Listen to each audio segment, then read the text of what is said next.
मंगलमूर्ति सद्गुरु मिलवे सर्वाधार।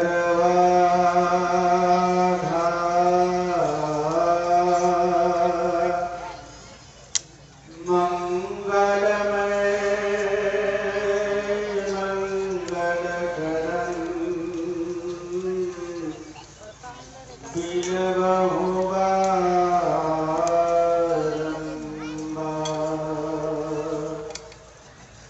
धन्य धन्य सद्गुरु सुखद महिमा कही न जाय। जो कछु कहूँ तुम्हारी कृपा मोके कछु न बसा।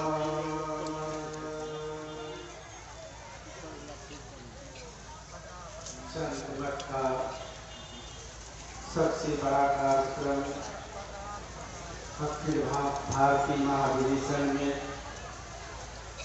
पधारी हुए सभी संत महापुरुषों को, सभी पदाधिकारी गणों को, साथ साथ सभी महानुभावों को एवं माता और बहनों को मेरा बारंबार नमन।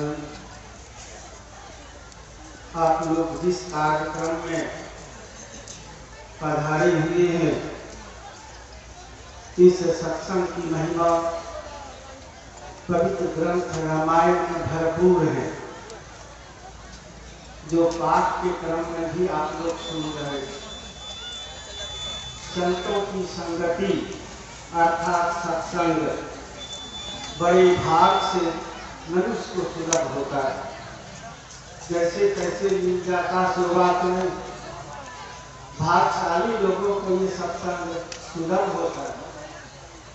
रामचरितमानस के प्रथम सोपान भागवत में वर्णन है कि भगवान राम जब कृपा बरसाते हैं तब सत्संग सुलभ होता है। बिनु सत्संग विवेक न होई, राम कृपा बिनु सुलभ न सोई। 365 दिन के अंदर एक पर एक अनुष्ठान लोग जानते हैं, मानते और करते हैं, लेकिन जो भी अनुष्ठान आप करते हैं वो अनुष्ठान करने के लिए, वो प्राप्त होने के लिए भगवान राम की कृपा की जरूरत है। यज्ञ, तीर्थ, व्रत, उपवास, स्नान, तपस्या, विभिन्न प्रकार के पूजा पाठ, इसमें भगवान राम की कृपा की जरूरत ही नहीं, ऐसे हो जाएगा, ऐसे मिल जाएगा। लेकिन सत्संग जब तक भगवान राम कृपा नहीं करेंगे आपको सुलभ होगा ही नहीं। और जब तक सत्संग सुलभ नहीं होगा तब तक आप सर पकड़ के भी मर जाएंगे, विवेक नहीं होगा। बिनु सत्संग विवेक न होई, राम कृपा बिनु सुलभ न सोई। इस तरह से गोस्वामी तुलसीदास जी महाराज प्रथम सोपान भागवत में वर्णन करते। और आज के पाठ में आप लोग सुने हैं, बड़े भाग पाइया सत्संगा बिनु प्रयास होइया भवभंगा। जिनको जीवन में सत्संग मिल जाएगा उनको कोई प्रयास करने का जरूरत ही नहीं है। बिना प्रयास के भवसागर से पार हो जाएंगे, आवागमन के चक्र से निकल जाएंगे, जन्म जन्म मरण के झमेले से आप बाहर हो जाएंगे अगर जीवन में सत्संग अपना लेते। सबको सत्संग आसानी से सुलभ नहीं हो पाता। जब रामायण में तो वर्णन है कि जब आपका पुण्य अर्जित होगा, पुण्य पुंज बिनु मिलहि न संता, सत्संगति संस्कृति कर अंता। जब जन्म जन्म का पुण्य जमा होता है किसी का, तब इस तरह का संत महापुरुषों की संगति अर्थात सत्संग सुलभ होता है। लाभ क्या होता मरण के चक्र से आप निकल जाएंगे। ये रामायण कहती है। चाहे ब्राह्मण है, क्षत्रिय है, वैश्य है या शूद्र है, कोई भी है, सत्संगी है अथवा सत्संगी नहीं है, आप रामायण पढ़ करके देख सकते कि जिस सत्संग में आप उपस्थित है इसका क्या कीमत है। महापापियों का भी पाप भूल जाता है। माँ गंगा में जब आप गोता लगाएंगे तो तन का मैल धुलेगा, मन कभी निर्मल नहीं होगा। लेकिन सत्संग रूपी गंगा में जब गोता लगाते हैं तो मन सबका निर्मल होता है, पापियों का भी पाप धुल जाता है। महापापी रत्नाकर, महापापी डाकू कोबा, महापापी अंगुलीमाल, ऐसे सब महापापियों की जीवनी आप पढ़ के देख सकते हैं कि कहाँ निर्मल हुआ, किस अनुष्ठान से निर्मल हुआ, कहाँ गोता लगाने से निर्मल हुआ। आप पाएंगे किसी सत्संग से सबके सब महान हुए। मीराबाई, सहजोबाई, जानाबाई, करमैतीबाई, सखूबाई, सेठीबाई, ये सब सत्संग में गोता लगा करके संतों की संगति अपना करके और कहलका मचा के दिखाई। नानक, बुद्ध, सूर, तुलसी, कबीर, इसी सत्संग से सब के सब महान हुए। और जिस महापुरुष की झांकी लगी, जिनके छत्र छाया में सब के सब सत्संग सुनने के उपस्थित है, ये हमारे महापुरुष जीवन भर सत्संग की और सत्संग का ही प्रचार किया। आज लोग बहते जा रहे हैं, जो सत्संग का प्रचार बड़े बड़े संत महापुरुष सबके सब जीवन भर सत्संग का प्रचार किए। हम अपने संत मत के आदि पुरुष को देखते हैं तो तुलसी साहब सत्संग का जीवन भर प्रचार किए। बाबा देवी साहब सत्संग की ज्ञान बताए, जीवन भर सत्संग का प्रचार किए। गुरु महाराज जीवन भर सत्संग ही पर प्रचार किए और सत्संग का ही ज्ञान दिए। इस तरह से जो भी महापुरुष संत मत में हुए, और संत मत में नहीं, जब से सृष्टि हुई ऐसे तो सब संत महापुरुष संत मत के ही अंदर आ जाते। जितने महापुरुष इस धरती पर हुए, जिनके नाम की आप दुहाई देते हैं, इसी सत्संग से सब महान हुए और सत्संग का ही प्रचार किया। आज दुख के साथ बोलना पड़ता है कि संत मत के कुछ सन्यासी बिगड़ गए, नीचे उतर गए, लिप छोड़ दिए और सत्संग प्रचार छोड़ करके कथा पर उतर गए। यही दुख से बोलना पड़ता है और लोगों को भ्रमित करता है, लोगों को कहाँ भटकाए। हमारे दिमाग सिखाए कि बाहरी सत्संग और आंतरिक सत्संग करो, जिससे आपका जीवन महान बनेगा और साथ साथ आपका परम का ज्ञान होगा। लेकिन ये छोड़ करके कुछ सत्संगी लोग और कुछ नए नए महात्मा लोग भी सत्संग का लिप छोड़ करके और किधर ले जा रहे हैं। तो बंधुओं, अभी जो पाठ के क्रम आप लोग सुने हैं कि कोई अनुष्ठान आपको नहीं करना पड़ेगा अगर एक सत्संग न बना लेते, बिना प्रयास के ही भवसागर के पार चले जाएंगे। और ये सत्संग आपको पवित्र बनाता है। देखते गीत हम स्तुति में गाते कि सब कुछ समर्पण कर गुरु की सेवा करनी चाहिए, क्योंकि इससे सब कुछ छूटेगा, लोभ लालच और सब विकार छूट जाएगा और हम पवित्र होकर के सच्ची भक्ति कर पाएंगे। जहाँ लोभ है वहाँ भक्ति नहीं होगी, बल्कि आप भक्ति से दूर होंगे और लोग के चलते ही लोग इस सत्संग प्रचार छोड़ करके कहाँ नीचे उतर। एक है गरीब ब्राह्मण थे, लोग से भक्ति से कैसे दूर हो जाते हैं, जरा सा आप ध्यान रखेंगे। एक गरीब ब्राह्मण थे और उनको अपनी पुत्री की शादी करनी थी, तो तिलक दहेज का युग है, बिना तिलक दहेज से तो शादी होगी नहीं। पंडित जी मन में विचार किया, किन से मांग करें, किन से हाथ फैलावे, कौन देगा। एक काम करता हूँ, सत्संग करता हूँ, लोगों को सत्संग सुनाएंगे, कुछ ना कुछ वहाँ चढ़ेगा चढ़ोगा, वही जमा करते करते और बेटी की शादी कर लेंगे। तो सत्संग कहाँ किया जाए, कहाँ किया जाए, कौन सुनेगा? सोच विचार करते करते तो भगवान ने निर्णय लिया कि भगवान का जो मंदिर का बरामदा है वहीं जाकर के सत्संग सुनाएंगे। जो पूजा पाठ करने के लोग आएंगे तो वो तो कम से कम बैठ करके सुनेंगे, और नहीं सुनेंगे तो भगवान को सुनेंगे, क्योंकि सत्संग भगवान का निज अंग है। तो कोई नहीं सुनेंगे, भगवान तो सुनेंगे। तो पंडित जी जाकर के मंदिर के बरामदा पर आसन लगा दिए और सत्संग प्रारंभ किया।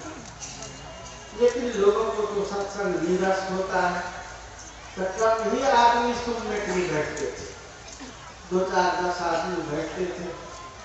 लेकिन वो पंडित जी श्रद्धा प्रेम से यही सत्संग सुना रहे। एक दिन उस नगर के सबसे धनी व्यक्ति वहाँ पूजा करने के लिए आए और मंदिर का परिक्रमा वो कर रहे।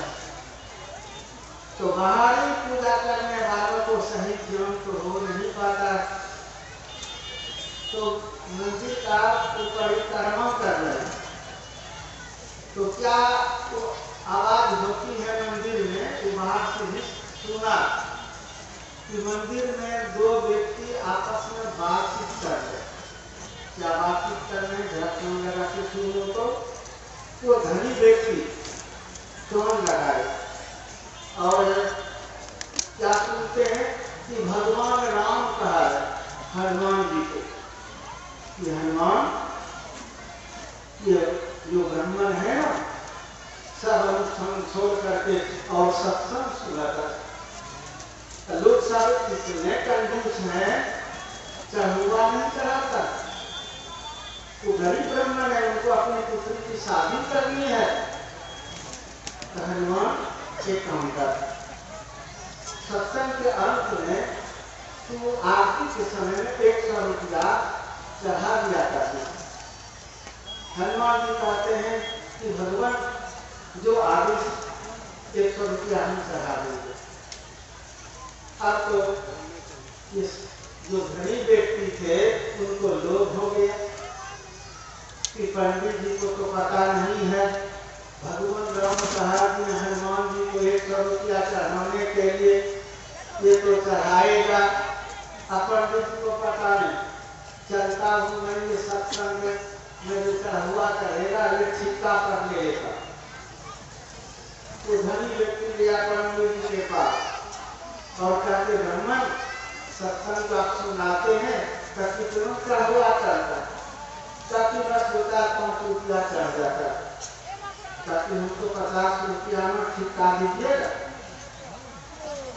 तो पंडित जी को भी खुशी हुई कि 4-5 रुपया चढ़ता है, ये धनी व्यक्ति हमको 50 रुपया देगा, ताकि ठीक है जो भी चढ़ेगा वो हम लेंगे। तो धनी व्यक्ति कहते 50 रुपया आपको देंगे, ताकि चढ़े कि नहीं चढ़े हम 50 रुपया लेंगे।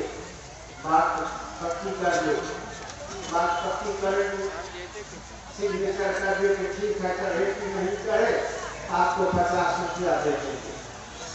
और आपको पंडित जी खुशी के मारे सत्संग भी जल्दी जल्दी करने की 50 रुपया होने वाला बेटी की शादी होगी। जैसे सत्संग समाप्त हुआ तो पंडित जी वहाँ आए, कहते हैं कि ब्राह्मण देवता क्या हाल चाल है, कहते देखिए हम नहीं छुए हैं, आप अपने से देखिए कितना हुआ है। उस दिन कुछ विशेष आदमी आए थे तो 7 रुपया हुआ, 7 रुपया। अब तो वचनबद्ध है, 50 रुपया देना पड़ा, देवी का देवी पड़ा, लोभ किया, लालच किया, 50 रुपया उनको दे दिए। लेकिन पंडित जी को मन में घुस थी तो धनी व्यक्ति को मने मन गुस्सा हो गया कि भगवान राम का बात नहीं माने हनुमान जी। 100 रुपया जोड़ा देने के लिए हम सोचे कि हमको मुनाफा होगा, नहीं दिया।